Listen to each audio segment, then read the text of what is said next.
Assalamualaikum warahmatullahi wabarakatuh.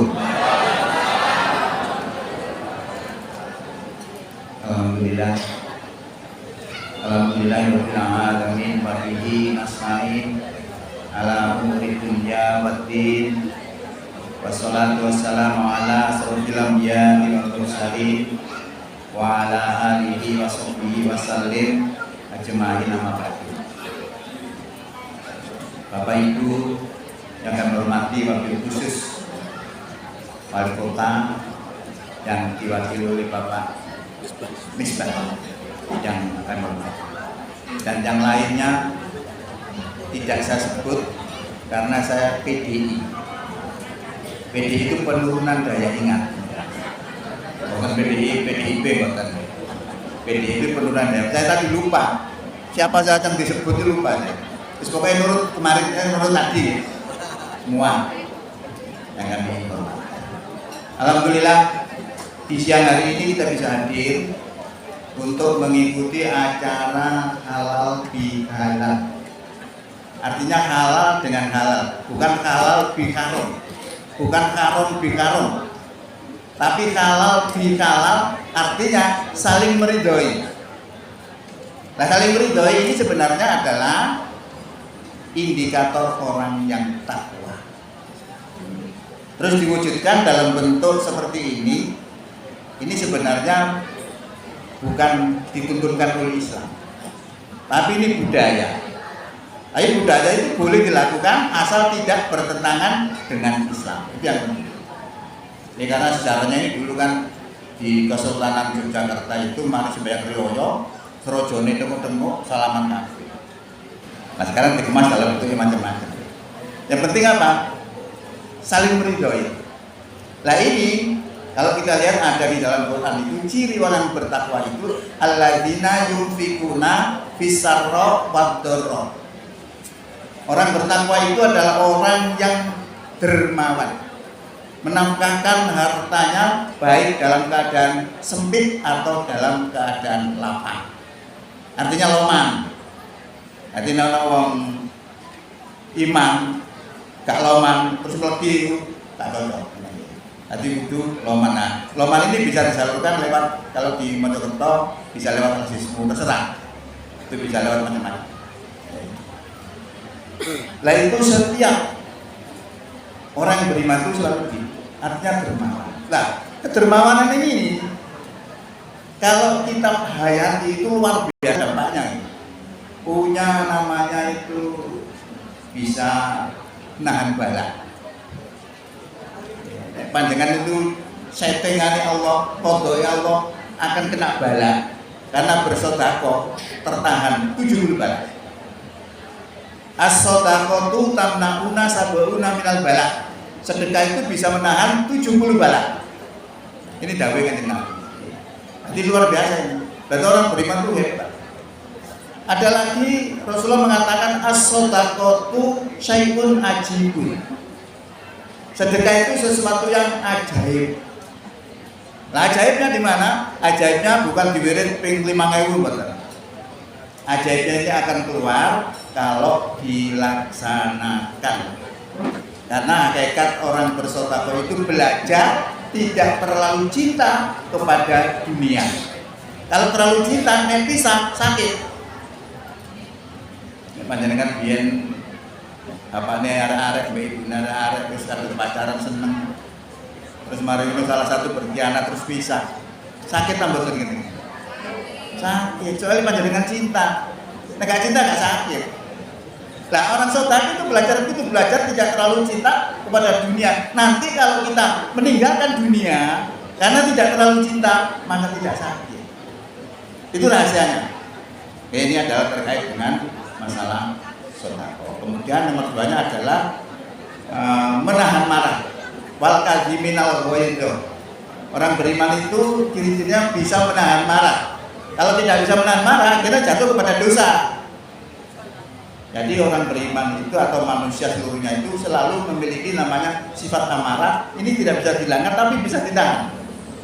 Kalau tidak bisa menahan, akhirnya jatuh kepada dosa. Salah satu contoh siapa? Anaknya Nabi Adam. rabi iku sing lanang silang itu ya oleh dulur kandungi. Nah salah satu diantaranya itu dulur kandungi itu oleh sing elek, itu oleh ayu. Sing oleh elek ini ngamuk, muring-muring. Tidak bisa tertahankan, akhirnya saudara kandungnya dibunuh. Nah ini namanya kemarahan yang tidak bisa dibendung. Akhirnya jatuh kepada dia. Nah ini diharapkan kita bisa menahan. Kalau orang bisa menahan marah itu luar biasa, wakut.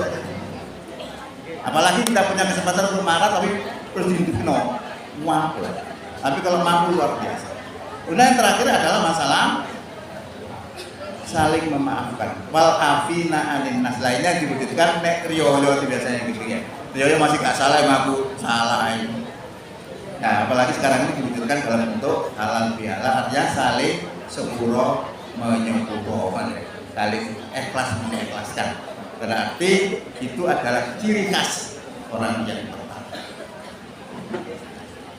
Bapak Ibu yang hormati, jadi selama kita berpuasa selama 1 bulan penuh itu sebenarnya Allah kasih sayang kepada kita.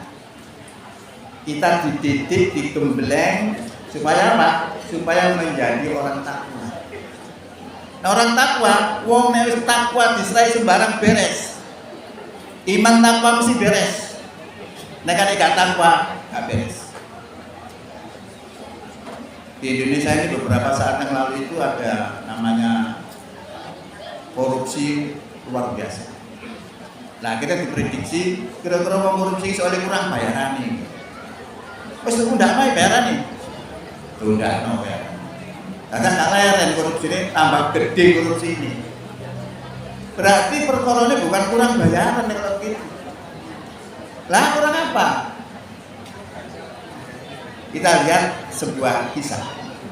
Umar bin Khattab itu menguji seorang pengembala kambing yang dia buruk. Pengembala kambing itu buruk, pirang-pirang ewu sing dimong kambing ini. Pemuda, dolen pedusmu nanggonku siji. Apa jawab pemuda itu? Ini bukan milik saya Tuan, ini milik majikan saya. Wes ngomong jeraganmu. Pedusnya dimakan macan, kadang-kadang nangis gak karu. Bener. Ya, kalau dia mau melakukan itu, tidak tahu yang artinya apa? Dia korupsi, punya kesempatan. Tapi apa jawabnya? Fa'inallah. Kalau kambing ini saya jual kepada Anda Tuhan, lalu gimana Allah itu? Dan dia merasa dilihat oleh Allah karena apa? Pengetahuan imannya. Kalau begitu permasalahan korupsi tadi bukan masalah kurang bayar, tapi masalah lemahnya iman. Buktinya ini tadi pengembala kambing orang gak punya, gak mau korupsi walaupun dia punya kesempatan. Nah ini makanya takwa ini. Nah ini yang kita harapkan bisa dipelihara, bisa diistiqomahkan untuk diwujudkan dalam perilaku 11 bulan ke depan, karena setelah itu datang lagi yang namanya perintah poso. Kalau kita bisa istiqomah di situ, Allah berikan kabar gembira kepada kita. Innalladzina qalu rabbunallahu tsumastaqamu tatanazzalu alaihimul malaikatu alla takhafu wa la tahzanu wa basyiru bil jannatil lati kuntum tu'adun. Sesungguhnya orang yang mengatakan bahwa Tuhan kami adalah Allah, kemudian istiqomah, maka malaikat akan turun kepadanya seraya mengatakan, jangan kamu takut dan jangan kamu bersedih, bergembiralah dengan surga yang Allah janjikan untuk kamu. Ini adalah berita luar biasa. Maka mempertahankan keimanan itu penting. Terus pokoknya iman kayak sebuah beres. Kayak kira korupsi. Lha iku ngaku iman kok lho ngaku nih. Belum ngaku iman. Ya, kalau iman nggak akan mungkin. Nah ini yang penting bagi kita, keislaman itu tetap kita pertahankan karena itu merupakan fitrah. Fitrah kita sebagai manusia itu beragama dengan lurus. Jadi fitrahnya manusia itu makhluk yang beragama. Agamanya nggak main-main, dengan konsekuen. Fa'atim wajhaka lid-dini hanifah fitratallahi allati fatara an-nasa 'alaiha La tabdila li khalqillah dzalika dinul qayyim walakinna aktsarun nasi la ya'lam. Fa'akim wajhaka, maka hadapkan wajahmu kepada agama itu secara lurus. Itulah fitrah Allah yang Allah ciptakan manusia atas fitrah itu. Tidak ada perubahan terhadap fitrah Allah itu. Itulah agama yang lurus. Tetapi kebanyakan manusia enggak ngerti. Nah ini fitrahnya manusia. Nah, karena manusia begitu lahir, kadang-kadang pergaulannya tidak semestinya, bisa bergaul dengan orang jahat, penipu, dan akhirnya ketularan. Maka kalau ketularan begitu, diberi kesempatan oleh Allah untuk bertobat. Munibina ilaihi wattaquhu wa aqimus sholata wa la takunu minal musyrikin. Dengan kembali bertobat kepada Allah dan bertakwalah kepadanya dan tegakkan sholat dan jangan kamu menjadi orang yang musyrik. Ini penting. Jangan kamu menjadi orang musyrik. Karena orang itu kalau musyrik, kalau syirik, Allah tidak akan mengampuni kecuali kita tobat sebelum mati. Nah ini kemudian kita pikirkan siapa yang dimaksud orang musyrik di sini? Disebutkan oleh Allah minal ladzina farraqu dinahum wa kanu syi'a, yaitu orang yang memecah belah agama mereka menjadi beberapa golongan. Tiap golongan merasa bangga dengan apa yang ada pada diri mereka. Loh ini ternyata seperti ini syirik. Nah sekarang ini banyak gejala-gejala mengarah ke perpecahan. Tadi saya lihat di sini mengkokokkan orang itu kuat.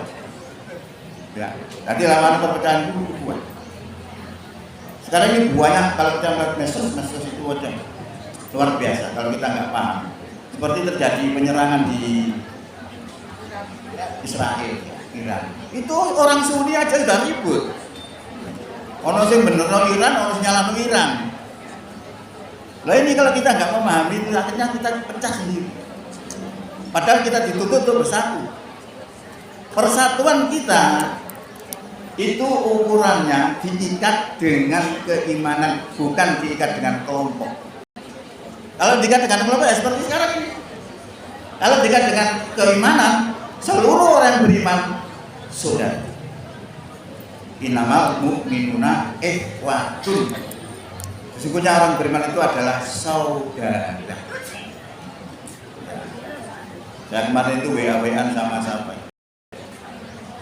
Di situ nyalano Iran, aku gak nyalano Iran. Bener no perbuatannya belok wong Sunni. Wong Sunni sing belok wong Syiah. Ya orang Sunni gak berbuat apa-apa, ngelonon tok. Lah padha-padha jahat deh. Padha jahat deh.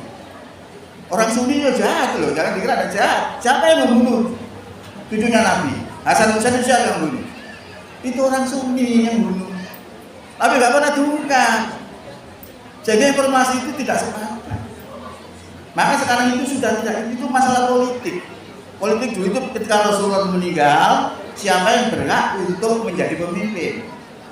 Yang lain mengajukan, oh harus keturunan Nabi. Maka orang mencalonkan itu dikelompokkan sebagai orang Syiah. Yang lain oh nggak perlu keturunan Nabi, yang penting orangnya Nabi, dikelompokkan untuk kelompok Sunni. Nah sampai sekarang dari dulu sampai sekarang pecah. Ya, kenapa kita nggak bisa bersatu sekarang?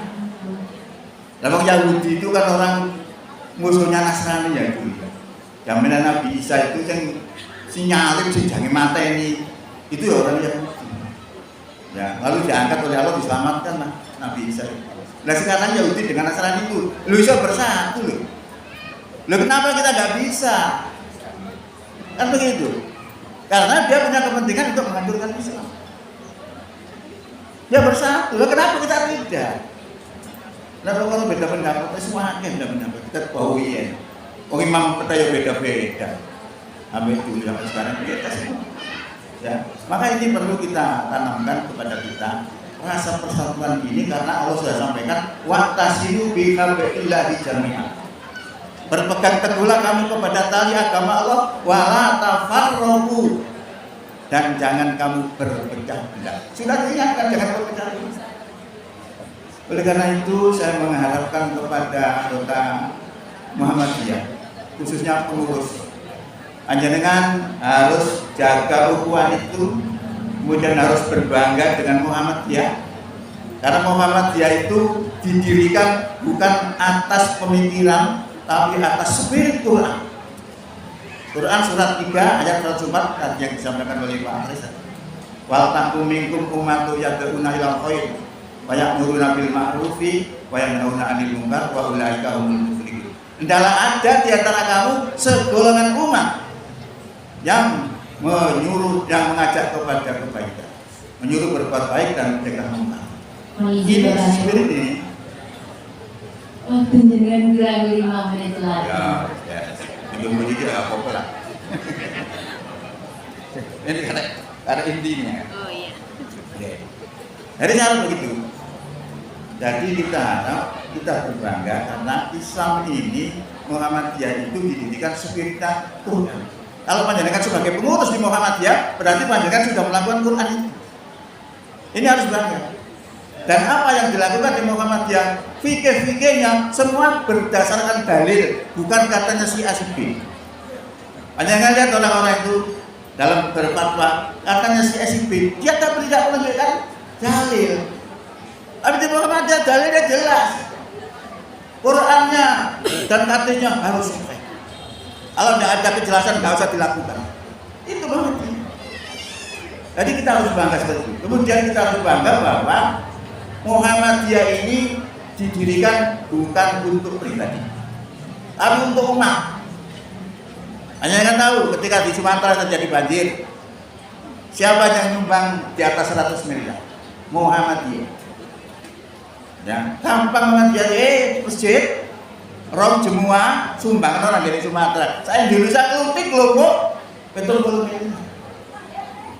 Saya diundang ke Surabaya itu juga, Surabaya menyumbang 11,5 miliar. Jawa Tengah nyumbang 15 miliar. Dulu Jawa Barat, dulu Indonesia lain. Di total di atas 100 miliar.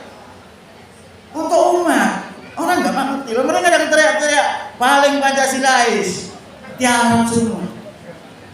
Nggak ada nyumbang, gelesep semua. Muhammadiyah kali teriak, harga mati nggak apa. Langsung dia sumbangkan. Ini menunjukkan bahwa Muhammadiyah adalah untuk umat. Berarti kedudukan Muhammadiyah strategis. Hanya kita tahu rumah sakitnya di Jawa Timur itu sekitar 30 rumah sakit. Dan saya Indonesia 270 berapa. Ini kan menyerap tenaga kerja. Kalau satu rumah sakit 200 orang misalnya, berapa kali? Ini sudah mengurangi pengangguran, mengangkat daripada tenaga kerja ini. Belum sekolahnya puluhan ribu. Sekolah puluhan ribu di Indonesia. Berapa guru yang bekerja di sekolah Muhammadiyah? Luar biasa. Pengembangannya sekarang masyarakat tahu. Di dunia ini, di negara-negara sudah masuk Muhammadiyah itu di sekitar 31 negara. Coba. Dan ini luar biasa juga. Muhammadiyah organisasi masyarakat, gawe rudal, coba.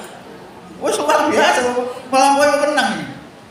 Punya rumah sakit apung, punya bank, punya macam-macam. Ini sangat strategis. Makanya mereka-mereka yang mendiskreditkan Muhammadiyah baru sejarah. Sejarah Muhammadiyah itu tak dulur. Tadi sampaikan oleh Bapak Wali Kota. Dulur tunggal guru. Kenapa kemudian jadi beda? Karena di Muhammadiyah tahun 1909 mendirikan namanya Majelis Takjid. Yaitu meroja hukum-hukum yang perlu dipahami, dipakai pedoman oleh Muhammadiyah, dipilih yang terkuat. Seperti misalnya takbir. Takbir ada yang 3 kali, ada yang 2 kali. Nah 3 kali kalau kan ada, 2 kali juga ada. Tapi yang direkomendasikan oleh Muhammadiyah yang 2. Jadi nama sudah di rojak, sudah ditakjid. Maka kita bagi orang Muhammadiyah terus gak perlu repot-repot, turuti saja. Karena di dalam ajaran PHIWM, Pedoman Hidup Islami Warga Muhammadiyah, nek beda pendapat dikongkon balik nanggone aturan Muhammadiyah. Nah ini banyak-banyak pengurus itu juga tidak memahami atau kurang memahami Jika ada melanggar, delingno itu sumur-sumur. Ya, maka saya harapkan mulai hari ini kita kembali, kita perkuat, kita perkokoh Muhammadiyah dengan mengikuti aturan-aturan yang disampaikan di dalam Muhammadiyah yang berada di pedoman hidup yang berada di tafsir ya. Kita tafsir itu banyak sekali itu bermacam-macam makna di sini. Jadi intinya saya mengajak kepada panjenengan semua di hari Raya Idul Fitri ini, di bulan Syawal ini kita kembali memperkuat Muhammadiyah. Walaupun orang-orang mendiskreditkan Muhammadiyah, nggak usah gentar. Muhammadiyah selalu dewasa, tidak pernah arogansi. Dan kita lihat tidak ada geger orang kepemimpinan, tidak ada. Tidak pernah dengar kita tuh orang Muhammadiyah terlibat korupsi juga tidak ada. Karena apa? Muhammadiyah 100 tahun lebih sampai sekarang digerakkan oleh orang-orang yang ikhlas. Apa bentuknya ikhlas? Mereka tidak jadi bayar, tidak ada yang digaji, kok gelem itu. Nah karena ini semangat juangnya kita. Nah ini kita pilih bagaimana Kyai Haji Ahmad Dahlan ketika berjuang mendirikan Muhammadiyah. Gak sekolah, guru ini kalau bayarannya didolno dunyani. Perjuangan yang Pak itu perjuangannya adalah diri dan harta. Nah ini kita tiru, kita itibai seperti itu. Oke, saya kira itu. Belum lagi kudu nyempret tulis ini. Saya kira itu yang bisa disampaikan. Mari kita di bulan Syawal ini dan seterusnya kita perkuat Muhammadiyah ini dengan melakukan al-Islam sebagaimana yang sudah digariskan oleh pimpinan Muhammadiyah di segala level. Demikian mudah-mudahan manfaat. Bila taufiq hidayah. Assalamualaikum warahmatullahi wabarakatuh. Waalaikumsalam.